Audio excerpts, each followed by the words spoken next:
자, 지금부터 2020년 10월 18일 주일 예배를 시작하겠습니다. 찬송가 204장 함께 찬송합니다.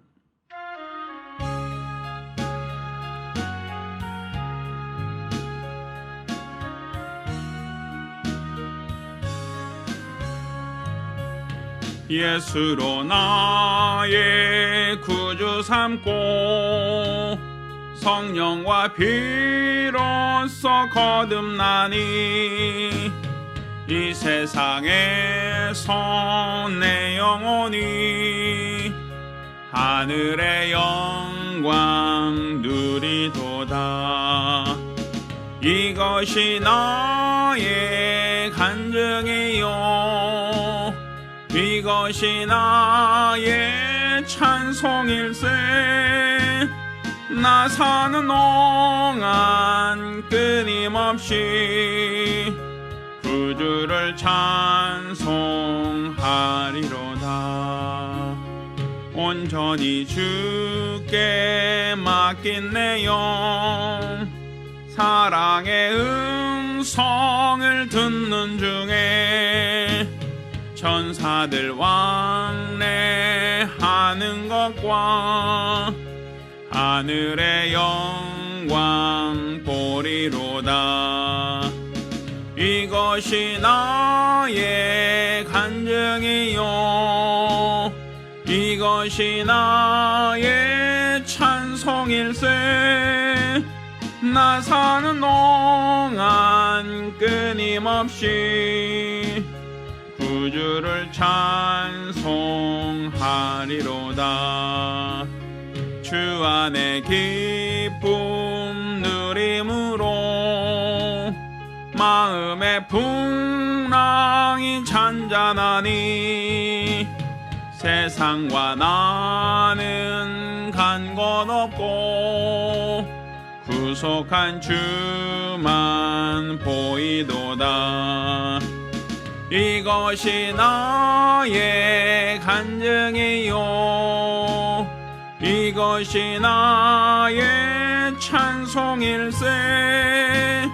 나 사는 동안 끊임없이 구주를 찬송하리로다. 아멘.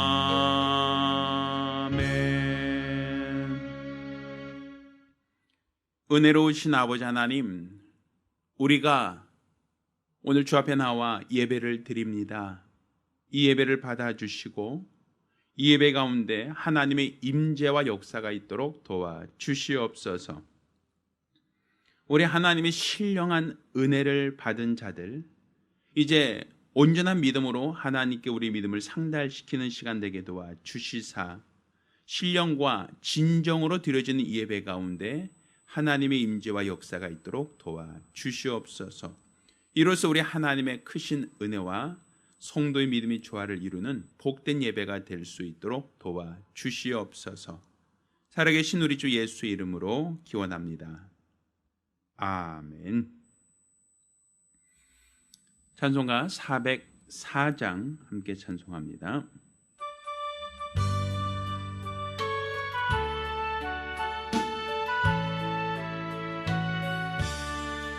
크신 하나님의 사랑 말로 다 영영 못하네. 저 높고 높은 별을 넘어 이 낮고 낮은 땅 위에 죄범한 영혼 구하려 그 아들 보내사 화목제로 삼으시고 죄 용서하셨네. 하나님 크신 사랑은 증량다 못하며 영원히 변치 않는 사랑 성도여 찬양하세. 괴로운 시절 지나가고 땅 위에 영화세 할 때 주 믿지 않던 영혼들은 큰 소리 외쳐 울어도 주 믿는 성도들에게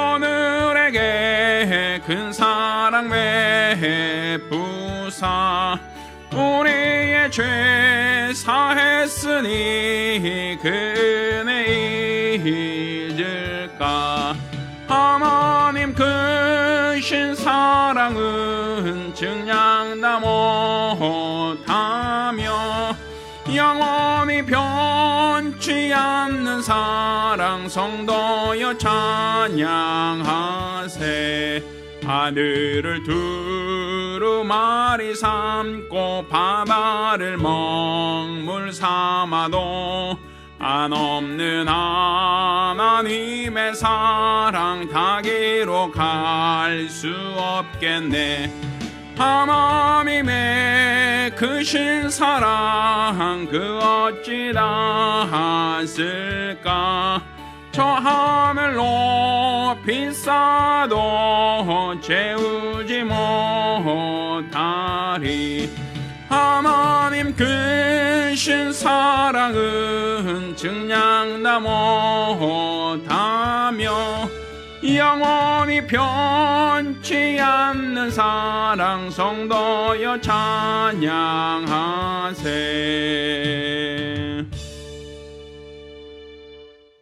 우리 같이 기도합니다. 우리 같이 기도하실 때 우리들의 죄, 우리들의 허물, 지난 한 주간 우리가 우리 하나님 앞에 범죄했던 우리 과오를 돌아보며 오늘 예배 성화기를 간절히 사모하는 마음으로 참여 기도합니다. 은혜로우신 아버지 하나님, 오늘 이 시간 우리가 주 앞에 나와 믿음으로 기도합니다. 오늘 이 시간 우리들의 예배를 받아주시고 이 예배 가운데 하나님의 임재와 역사가 있게 도와주시기를 원합니다. 우리가 우리 하나님을 망각하고 살았습니다. 하나님을 의지하기보다는 세상을 의지하며 살아왔습니다. 세상의 좋은 것과 세상의 아름다운 것을 탐닉하며 살아왔을 뿐 저 하늘에 대한 소망과 저 하늘에 대한 영광을 망각하진 않았는지, 우리가 세상의 의견과 이론은 존중하면서도 하나님의 말씀을 우리가 무시하지 않았는지, 우리 하나님이 무엇을 원하시는지, 무엇을 바라시는지 하나님의 뜻을 깨닫고 분별하기보다는 세상의 눈치를 보며 살진 않았는지 우리가 우리 자신을 되돌아보며 회개합니다. 우리 하나님께서 우리들의 참회를 용서하여 주시고 연락하여 주시기를 원합니다. 세상에 좋은 것, 아름다운 것, 화려한 모든 것들이 잠깐 있다가 사라지는 아침 안개와 같음을 우리가 주 앞에 고백합니다. 그렇게 우리 하나님께서 우리에게 약속한 저 하늘나라, 영광의 나라, 그 나라를 사모하며 사는 것이 마땅할진데 우리가 세상에 속하여 육신에 속하여 정욕에 속하여 우리가 내 영이 원하는 것보다 육체가 원하는 대로 살며 하나님이 원하는 것보다는 세상이 원하는 대로 살려고 하지 않았는지 우리가 우리 자신을 되돌아보는 시간 되게 도와 주시옵소서. 우리가 세상을 믿고 세상을 의지하며 세상을 신뢰한다 할지라도 이 세상은 우리에게 줄 수 있는 것이 한계가 있고 또 이 세상에서는 우리가 얻을 수 있는 것이 한계가 있음을 주 앞에 고백합니다. 우리 하나님께서 큰 은혜와 능력으로 역사하여 주시옵시사 하나님이 기뻐하시는 거룩한 믿음으로 사용되어질 수 있도록 도와주시옵소서.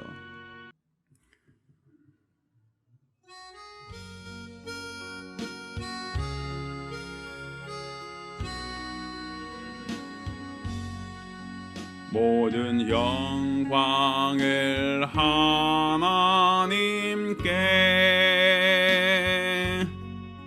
모든 영광을 하나님께,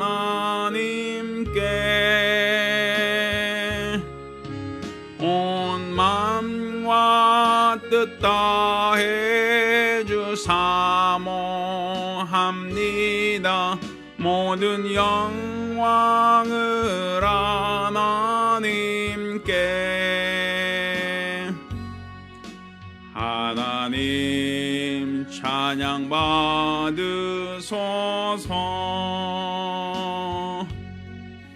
하나님 찬양 받으소서.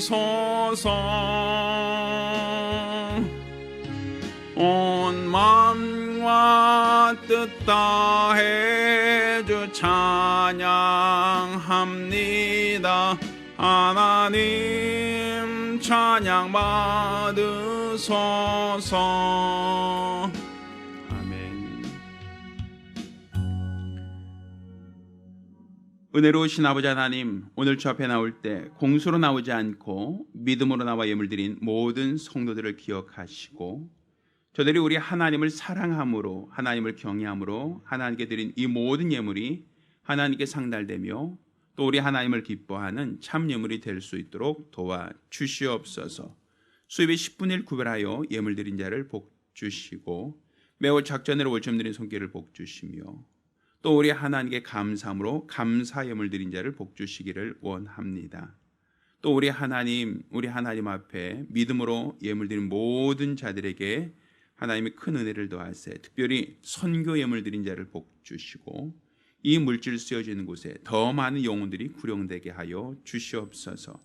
연복에 감사함으로 연방 모든 자들도 하나님께서 큰 은혜로 더하여 주시옵소서. 살아계신 우리 주 예수 이름으로 축복하며 기도합니다. 아멘. 오늘 주 앞에 감사하며 예물 드린 우리 모든 성도들과 또 가정들마다 하나님의 신령한 복과 은혜 있기를 예수 이름으로 축원합니다. 할렐루야. 하나님 말씀 함께 봉독하겠습니다. 하나님 말씀 출애굽기 12장 15절로 20절까지 말씀을 보겠습니다.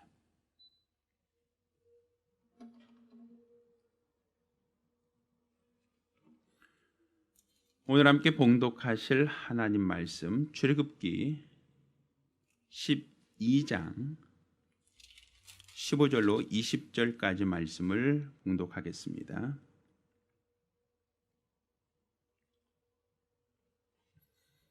한 절씩 교독하시고 마지막 절은 같이 읽습니다.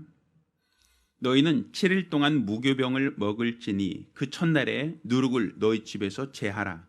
무릇 첫날부터 7일까지 유교병을 먹는 자는 이스라엘에서 끊쳐지리라. 너에게 첫날에도 성회요 제7일에도 성회가 되리니 이 두 날에는 아무 일도 하지 말고 각인이 식물만 너희가 갖출 것이니라. 너희는 무교절을 지키라. 이날에 내가 너희 군대를 애굽 땅에서 인도하여 내셨음이니라. 그러므로 너희가 영원한 규례를 삼아 이날을 대대로 지킬지니라. 정월에 그달 14일 저녁부터 21일까지 저녁까지 너희는 무교병을 먹을 것이요 7일 동안은 누룩을 너희 집에 있지 않게 하라. 무릇 유교물을 먹는 자는 타국인이든지 본국에서 난 자든지 물어나고 이스라엘 회중에서 끊쳐지리니 너희는 아무 유교물이든지 먹지 말고 너희 모든 유하는 곳에서 무교병을 먹을지니라. 아멘. 자, 오늘은 무교절을 의미를 이해하라, 무교절의 의미를 이해하라라는 제목으로 하나님 말씀을 함께 나누겠습니다. 하나님은 은혜로우신 분이십니다. 아마 여러분은 교회 다니면서 은혜라는 말을 많이 들어보셨고 또 나 은혜 받았어 라는 말을 많이 사용하셨을 겁니다. 이 은혜, 자, 은혜라고 하는 것은 하나님께서 그의 백성 혹은 자녀들에게 베풀어 주시는 하나님의 은총을 말하는 겁니다. 이것은 아무런 대가 없이 조건 없이 거저 주시는 하나님의 무한한 사랑을 우리는 은혜라고 말을 합니다. 우리가 은혜 받았습니다라고 하는 것은 하나님께서 우리 위하여 독생자를 보내주셨다. 이 땅에 말씀이 육신이 되어 예수께서 나타나신 것이 우리에게 은혜가 되고, 또 그가 우리의 모든 죄와 허물을 친히 담당하심으로 우리 모든 죄를 대속해 주신 것, 이것도 값없이 거저 주신 하나님의 사랑이다라고 말할 수 있습니다. 그러니 이것도 역시 우리는 은혜라고 말할 수 있는 겁니다. 우리 성경 요한복음 3장 16절에 하나님이 세상을 이처럼 사랑하사 독생자를 주셨으니 이는 누구든지 저를 믿는 자마다 멸망치 않고 영생을 얻게 하려 하신다.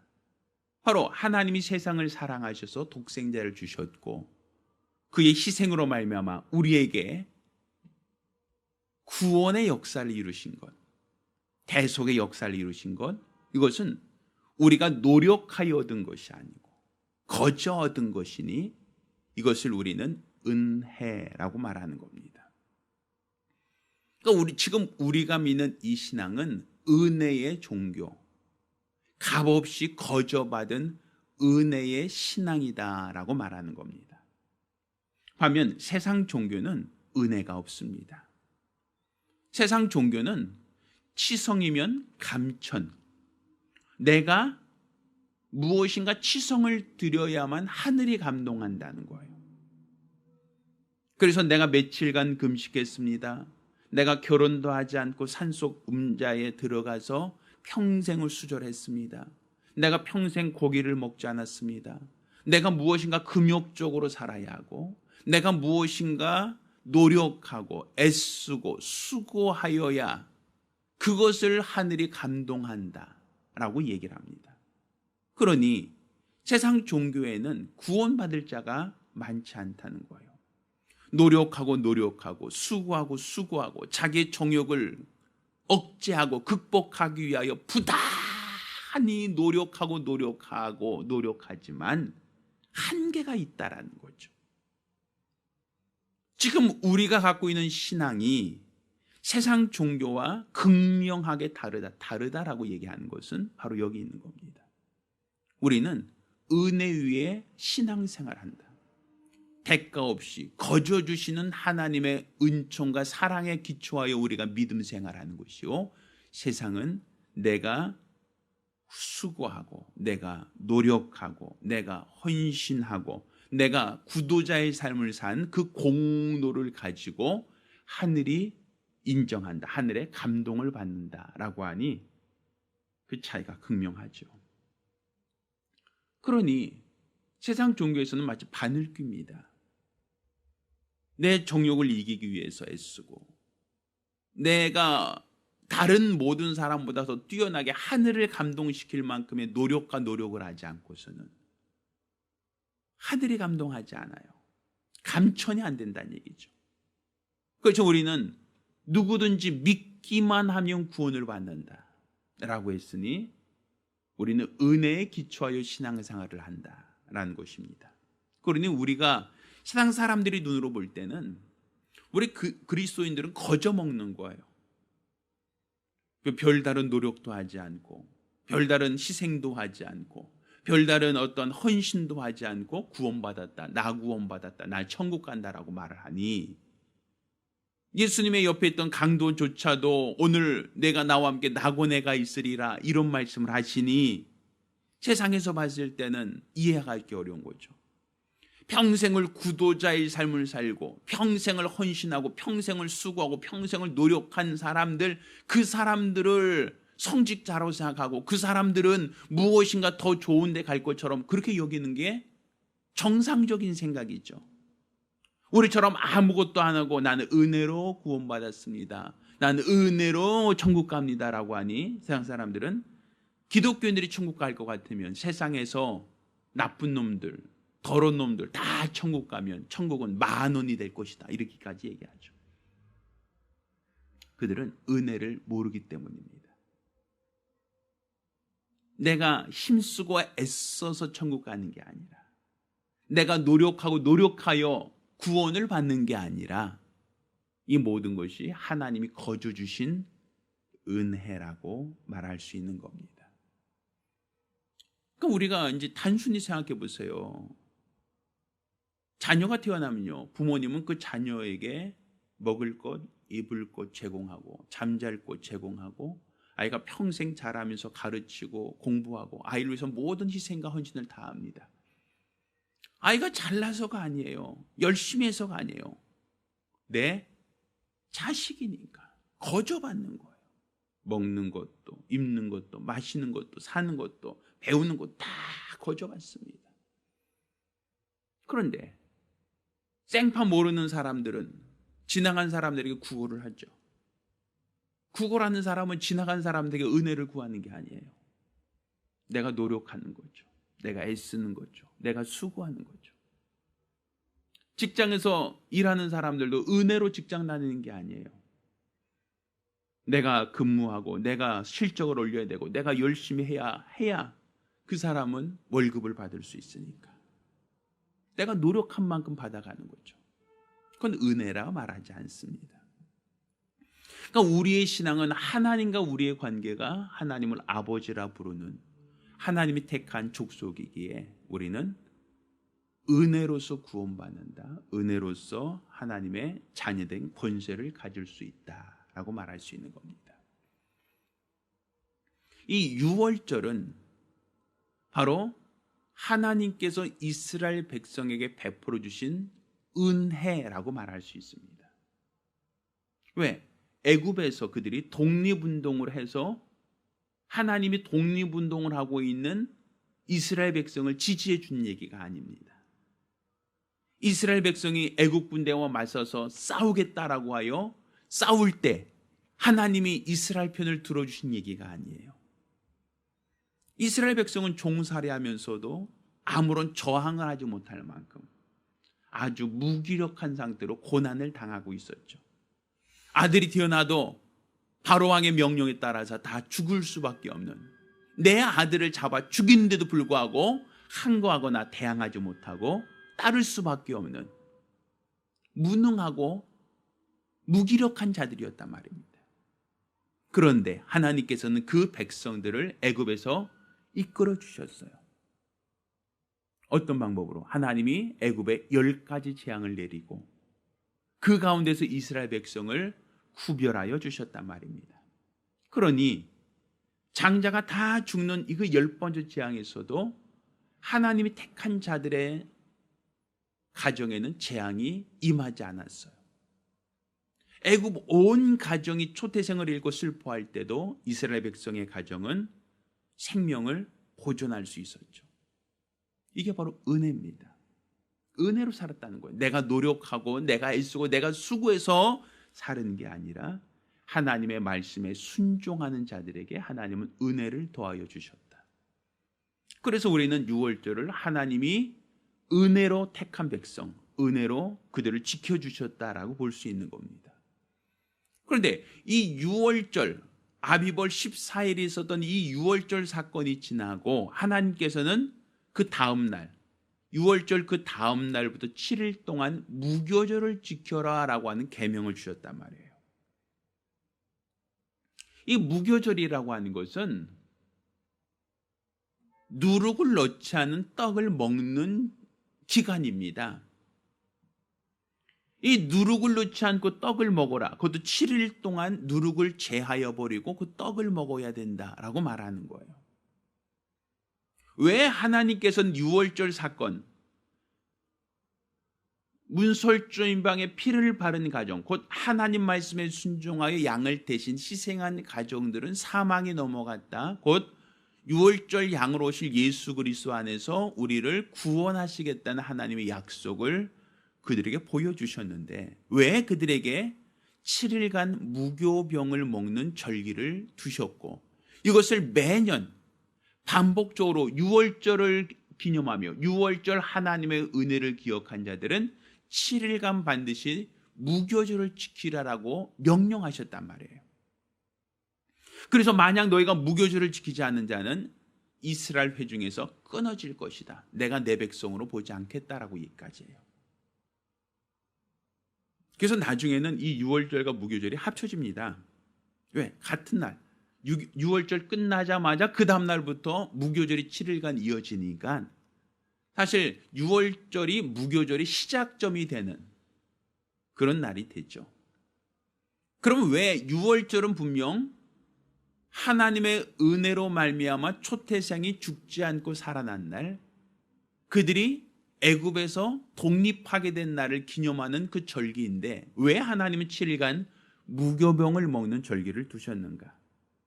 사실 실제적으로 한다면 이 무교절, 곧 누룩을 넣지 않고 딱딱한 빵을 먹으라고 한 것은 너희가 애굽에서 고난당한 시절을 기억하라는 의미가 있어요. 그러니까 너희가 애굽에서 종살이하던 것을 기억하라. 그것을 경험하라는 얘기죠.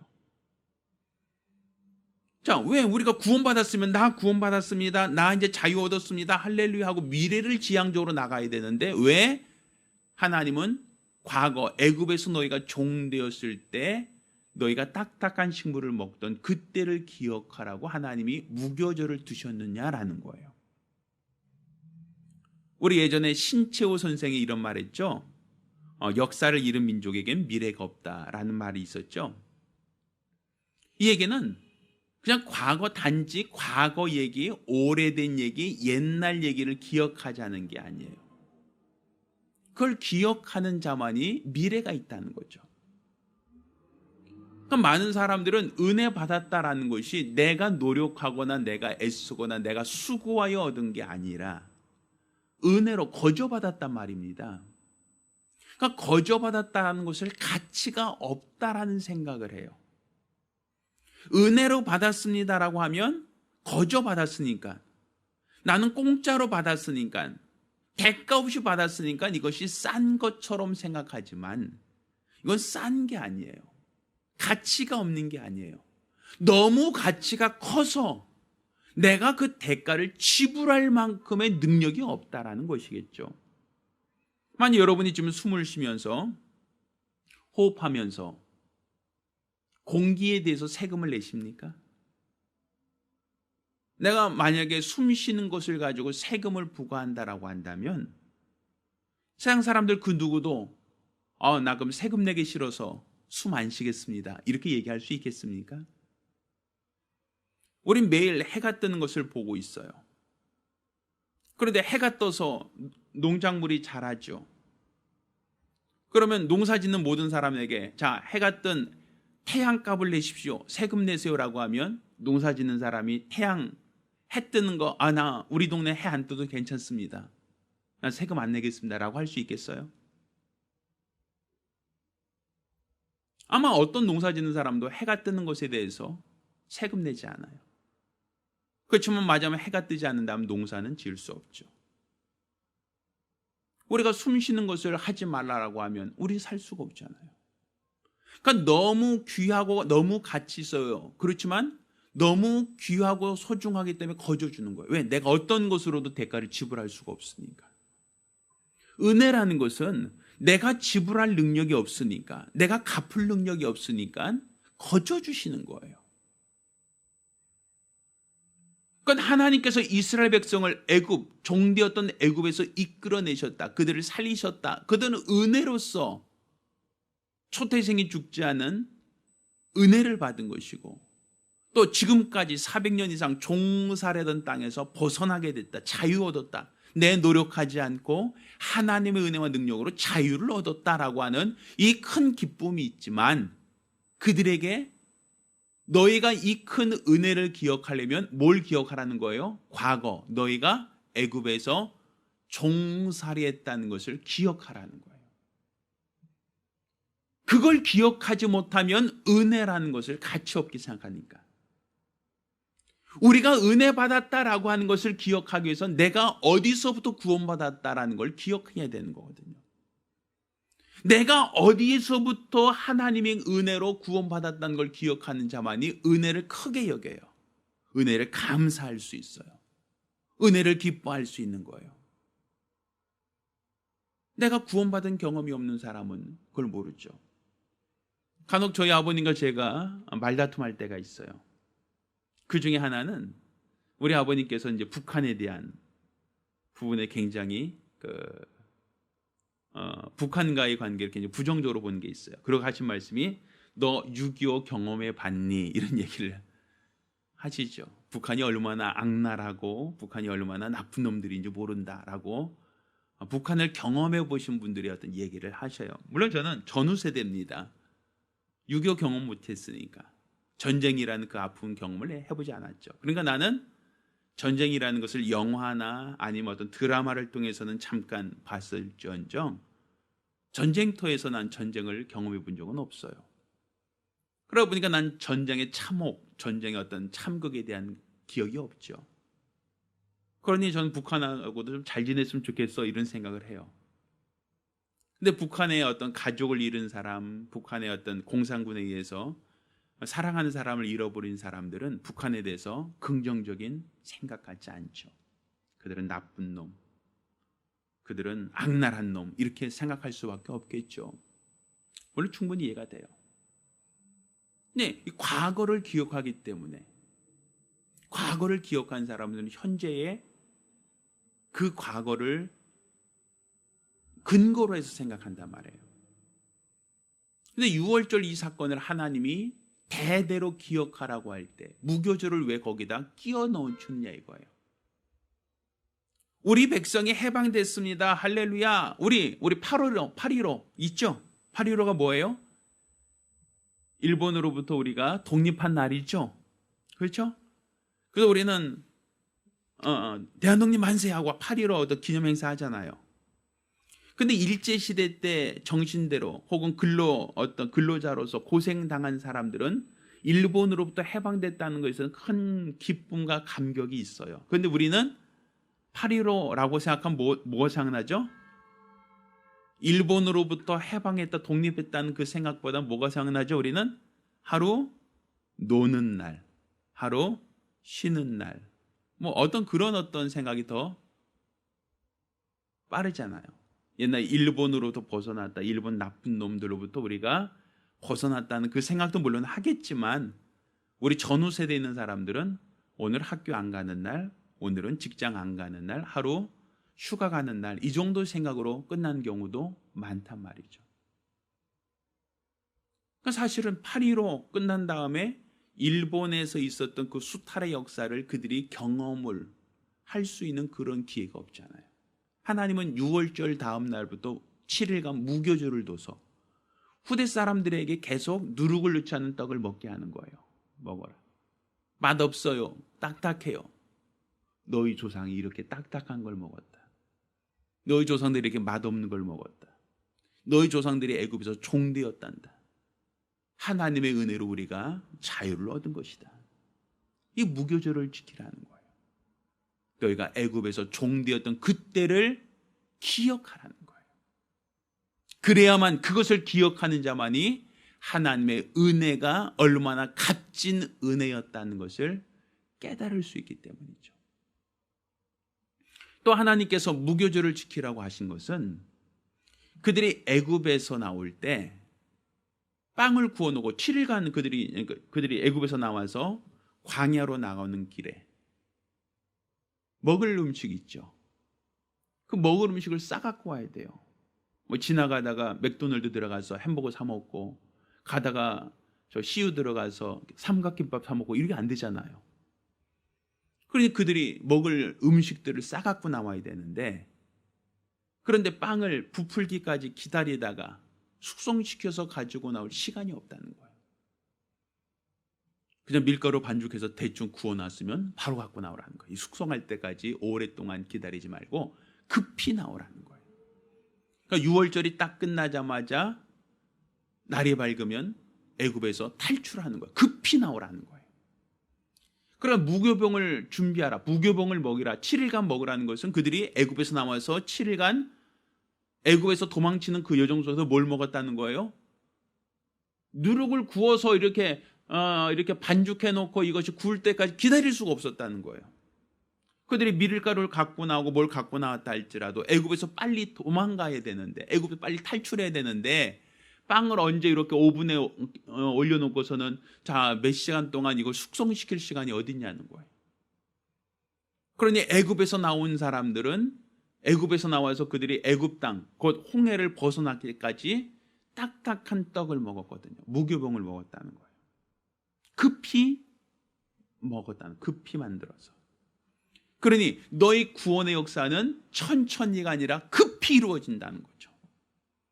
우리 그러죠. 교회 오세요, 예수 믿으세요라고 하면 다음 주에요, 다음에 시간 되면 갈게요. 우리는 항상 여유 있게 생각하잖아요. 뭐 그래 급합니까? 이렇게 생각하죠. 나중에 시간 되면 갈게요. 나중에 기회 되면 갈게요. 이런 얘기 하잖아요. 은혜라고 하는 것은요, 예수께서 우리 죄를 대속하셨다는 걸 깨달으면 그때부터 급히 하라는 거예요. 급히 나오라는 거예요. 거기 머물지 말라는 거예요. 거기 머물면 붙잡히니까. 장자가 죽었다, 모두가 슬퍼하고 애곡하고 장례 치를 때 그때 속히 나와야 돼요.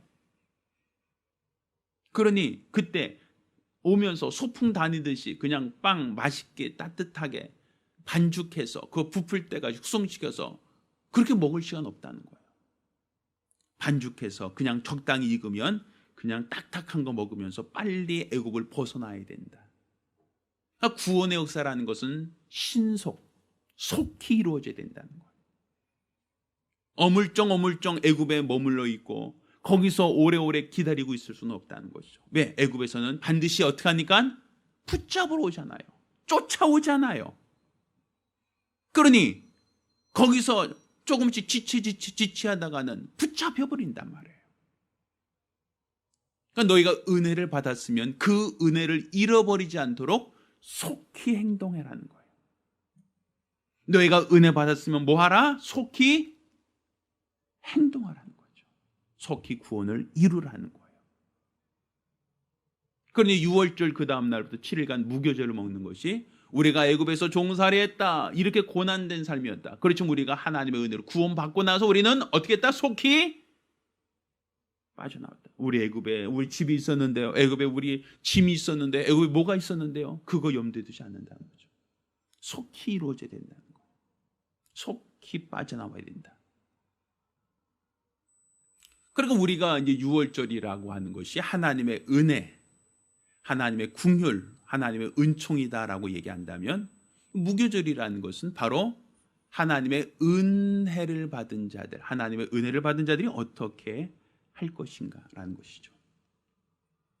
자, 나중에 이 누룩과 관련돼서 성경은 너희가 바리새인들의 누룩을 주의하라라는 말씀을 하시죠, 예수님께서.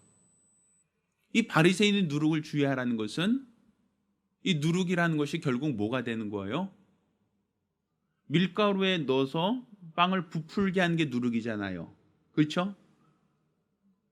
빵을 그냥 원 상태로 가만히 있는 상태로 누룩을 집어넣으면 이게 술빵처럼 부풀어 오르잖아요. 부드럽게 되고 이렇게 폭신폭신해지지 않습니까? 그런데 예수님께서 바리새인의 누룩을 주의하라 하셨거든요. 그럼 바리새인의 누룩이란 건 뭐예요? 교훈이죠, 교훈. 바리새인들의 교훈.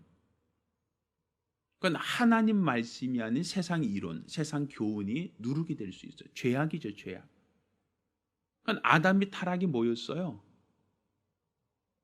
하나님 말씀 때문에 타락한 게 아니죠. 거기에 누구 말이 들어왔어요? 시험하는 자의 말이 들어와서 그 안에 누룩처럼 부풀어 오르니까 타락이 됐단 말이에요.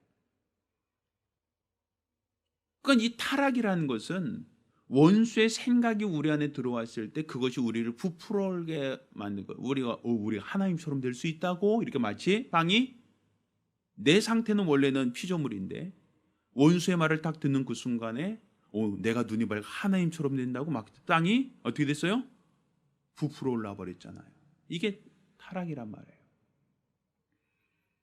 그러니까 우리는 은혜 받았다라는 건 내 공로가 전혀 없는 거거든요. 그럼 누룩을 넣지 않은 떡을 먹으라는 건 뭐냐면 내 공로 없다는 거 인정하라는 거예요. 하나님의 은혜로만 나오라는 거예요. 여기에 플러스 알파 하지 말라는 거예요. 세상의 것이 들어가지 말게 하라는 거예요. 세상의 어떤 이론과 세상의 어떠한 시험하는 자의 말이 들어오지 못하게 하라는 거예요. 우리는 오직 하나님의 은혜로만 구원받았습니다. 여기까지예요. 여기에 플러스 알파 뭔가 더 새로운 걸 집어넣어서 맛을 더 부드럽게 하고 뭔가 새로운 것을 자꾸만 집어넣어서 뭔가 이렇게 가미시키는 거, 이거 다 잘못된 거예요. 그러니까 우리가 이 교회 역할에 대해서 얘기할 때 교회는 뭐 구제도 많이 해야 되고 어려운 사람도 많이 도와야 되고 또 착한 일도 해야 되고 또 뭐 이 교회는 뭐 교회를 통해서 뭐 어떤 기업도 어떤 믿는 사람이 기업을 더 성장시켜야 되고 다 좋은 얘기예요. 다 나쁘지 않아요. 다 필요해요. 그런데 은혜를 초과하지 않아요. 교회라고 하는 것은 은혜 받은 사람들의 모임이 돼야 돼요. 이권을 갖고 있는 사람들의 모임이 되거나 어떤 커뮤니티 자체가 목적이 되고 아니면 이 교회가 하는 게 어떤 장사하는 사람들이 어떤 이권을 위한 모임이 돼서는 안 돼요. 이건 하나 다 추가되는 것들이에요. 물론 교회라는 커뮤니티가 있으니까 장사하는 사람들은 도움이 될 수도 있겠죠. 또 교회라는 어떤 집단이 있으니까 뭐 어떤 거리를 하든 뭘 하든 더 도움이 될 수도 있겠죠. 근데 그거는 교회 본질과는 달라요. 교회는 은혜로만 모여야 되는 거예요. 여기 누룩을 넣지 말라는 거예요. 이 교회에서 예배 드리는 사람은 은혜 받은 사람들의 예배예요. 그냥 여기서 다른 게 들어가면 안 돼요. 뭐 여기서 뭐 정치 얘기 들어가고 여기서 경제 얘기 들어가고 여기서 뭐 다른 얘기 들어가고 이건 교회 기능이 아니에요. 교회는 은혜 받은 사람들이 은혜 받은 것 이상의 다른 것을 우리가 얘기하는 게 아니에요. 여기 다른 것이 자꾸만 첨가되려고 한다면 빵이 원래 그 밀가루 딱딱한 것보다는 부드러운 게 더 낫잖아요. 풍미도 더 좋아지잖아요. 더 맛있어지잖아요. 교회는 어차피 집단 모임이 있으니까 여기다가 어떤 경제적인 것도 들어가고 뭔가 사회 구제적인 것도 들어가고 뭔가 국가에 대한 어떤 말소리도 들어가고 다 좋지요. 다 필요해 보이죠. 그렇지만 그건 누룩일 뿐이에요. 그게 본질은 아니란 말이에요. 우리가 은혜 받았다라고 하면 왜 누룩을 넣지 않은 떡을 먹게 하셨는가? 하나님의 은혜 외에는 다른 것이 들어가면 안 돼요. 교회는. 이 교회의 모임은 오직 하나님의 은혜만을 기억하는 모임이 돼야 돼요. 교회 모임이 딱딱하죠. 맛이 없죠. 여기 이 커뮤니티를 이용하면 장사라는 사람도 더 도움이 되고 모두 더 좋아지고 더 필요해 보이죠. 그렇지만 그거는 본질과 멀어지는 거예요. 교회는 은혜 받은 사람들이 하나님의 은혜만을 기억하며 신앙생활하는 거예요. 그러니까 은혜 받은 사람들이 7일간 모여서 무교병 먹어라. 그 은혜만을 생각하라는 거예요.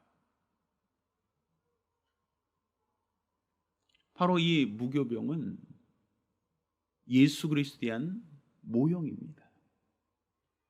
우리가 성전에서 진설병이라고 하는 게 있잖아요. 그것도 누룩을 넣지 않은 떡이거든요.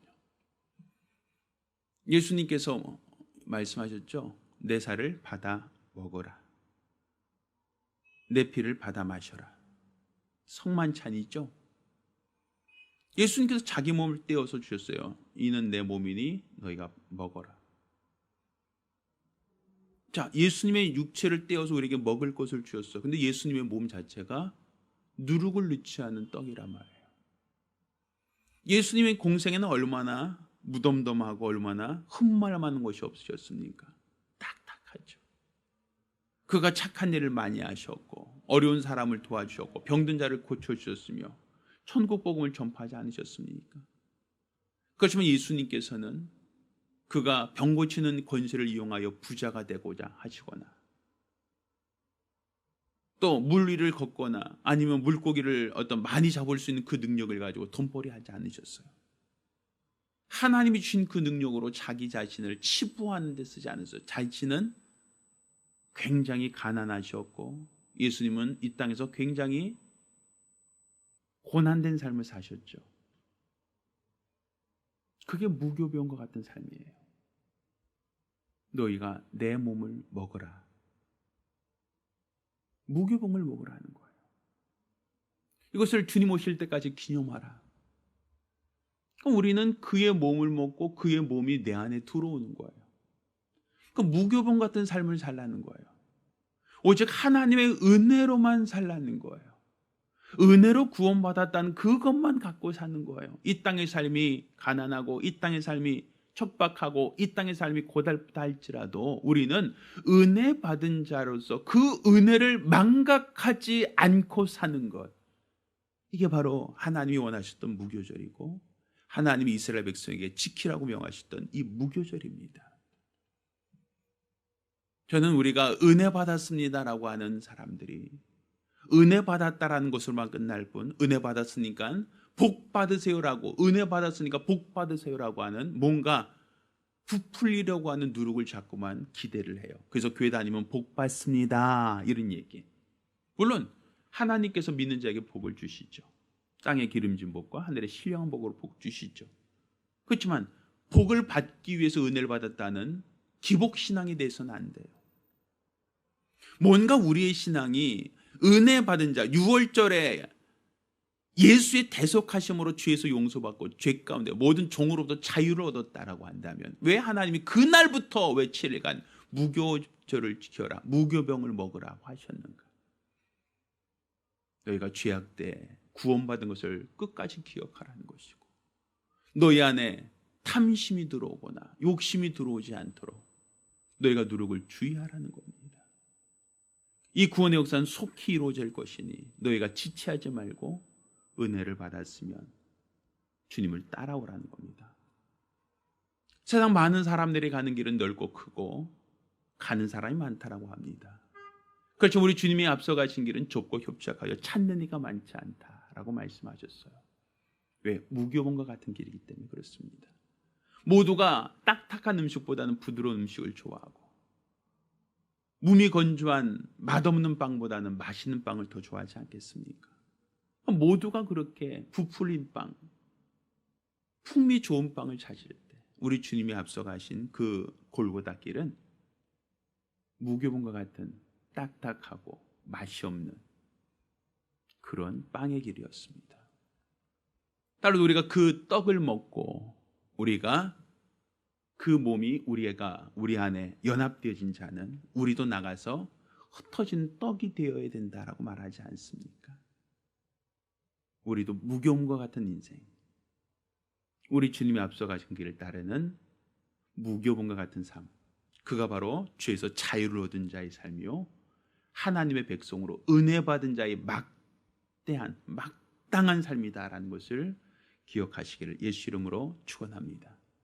따라서 내가 은혜 받았으면, 내가 은혜 받은 자라면 하나님의 은혜를 기억하고 내가 기복신앙에 매몰되기보다는 은혜 받은 자로서 예수를 따르는, 예수를 쫓는, 예수를 닮아가는 무교병과 같은 거룩한 성도가 되기를 예수 이름으로 축원합니다. 기도하겠습니다. 우리 같이 기도하실 때 우리 하나님의 은혜를 기억한다면, 지금 우리가 하나님의 은혜로 말미암아 구원받았습니다 라는 것만이 아니라 이제 은혜 받은 자, 구원받은 자에게 무교병을 먹으라고, 일주일간 무교병을 먹으라고 하신 이 하나님의 의미를 기억할 필요가 있습니다. 따라서 주여, 내가 이제 구원받은 자가 되었으니, 은혜 받은 자가 되었사오니 주의 예수를 따르는 주의 제자의 삶을 살아갈 수 있도록, 앞서가신 골고다를 따르는, 너도 나를 따를 수 있느냐?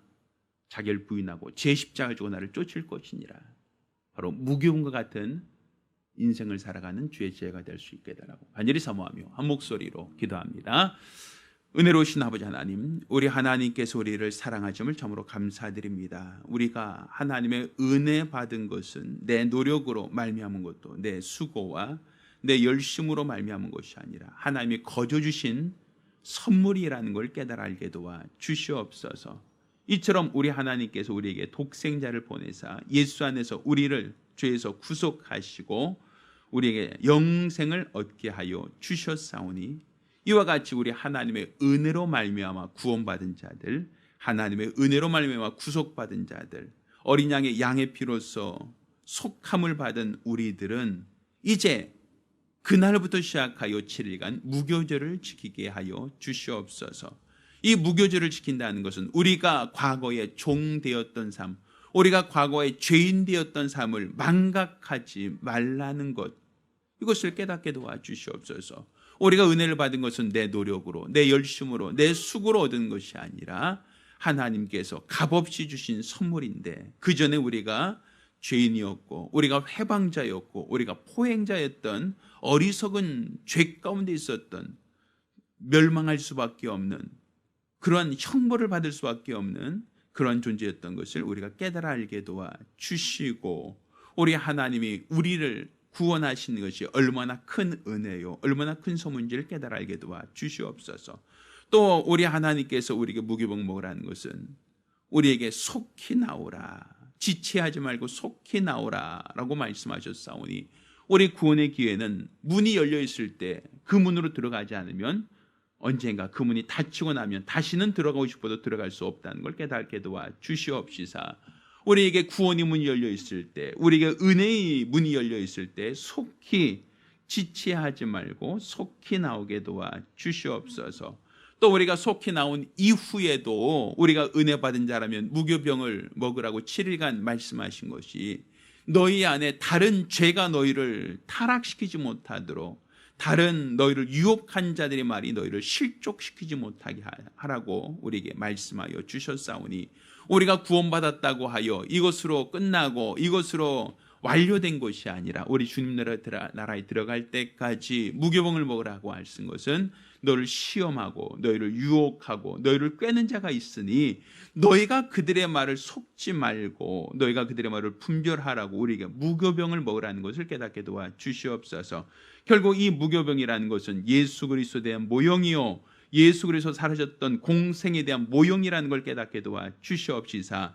예수께서 골고다 길로 걸어가시며 너희도 나를 따르려느냐, 자기를 부인하고 제 십자가 지고 나를 쫓을 것이니라 하시며 무교병으로 사셨던 예수의 인성을 우리에게 보여주셨고, 그를 따르는 자들도 누룩을 주의하고 예수를 쫓아서 좁은 길, 협착한 길을 찾는 자가 되어야 그가 바로 주님 나라에 합당한 자라는 걸 우리가 알게 하여 주셨사오니, 우리가 이와 같이 거룩하게 구별되어 무교병을 먹으며 우리 주님 나라를 사모하게 하시고 은혜 받은 자로서 그리스도인으로서 거룩하게 구별된 성도의 삶을 살아갈 수 있도록 역사하여 주시옵소서.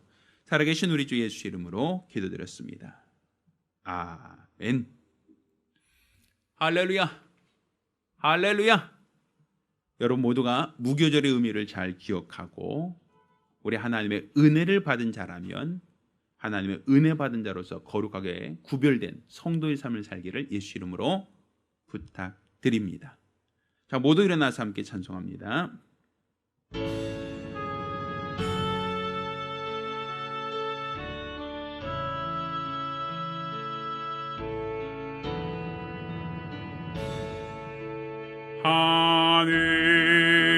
하늘에 계신 아버지, 이름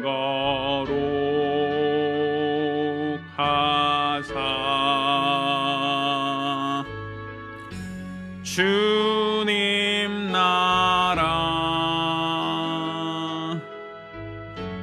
임하시고 뜻이 이루어지이다.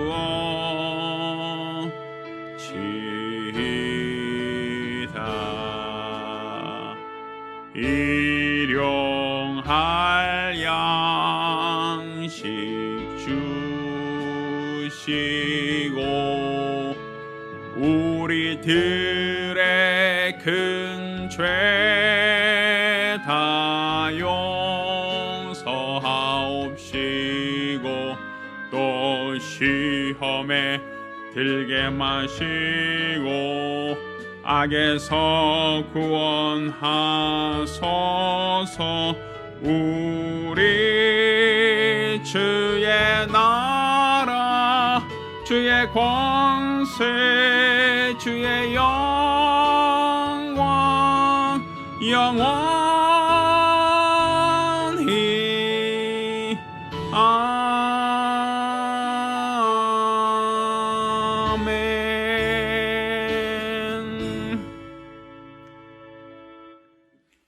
이제는 우리 주 예수 그리스도의 은혜와 아버지 하나님의 극진하신 사랑과 보혜사 성령님의 교통하시고 역사하심이 오늘 이와 같이 은혜 받은 자로서 우리 하나님의 은혜를 감사하며 일평생 믿음으로 살기로 결심한 우리 모든 성도들과 가정들 위해 이제로부터 영원까지 함께 있을지어다.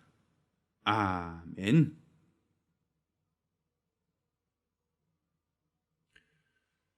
자, 우리 하나님께 영광의 박수 올리겠습니다.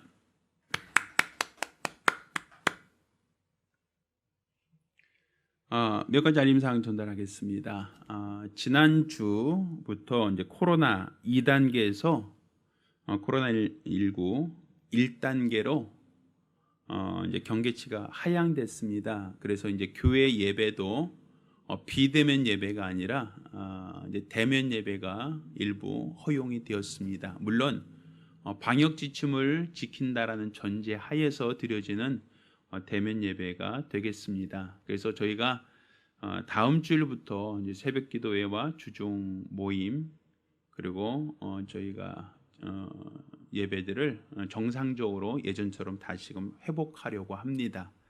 그래서 우리 집사님들께서 기도 좀 많이 해주시고 내일부터 시작해서 저희가 새벽 기도 그리고 주중 수요 예배 금요 기도회 주일 예배 다시 재개하도록 하겠습니다. 기도 좀 많이 해주시고 또 이 교회가 코로나19 사태로 인해서 정말 많이 어려운 때, 많이 힘든 때입니다. 이것은 각 가정도 힘들고 어렵겠지만 교회도 많이 힘들 때라고 여겨집니다. 교회가 바로 설 수 있도록 우리 하나님께서 함께 하시는 증거들이 나타날 수 있도록 많은 관심과 협조를 부탁드리겠습니다. 그리고 저희 교회 온라인 예배는 계속 진행하도록 하겠습니다. 그래서 이 온라인 예배를 통해서 주일 예배 참석하기 원하신 분은 유튜브를 통해서 사랑한 순종교회나 오상훈 목사 이름으로 검색하시면 매주일 유튜브를 통한 설교를 들을 수 있습니다. 많은 관심과 협조를 부탁드리겠습니다. 감사합니다.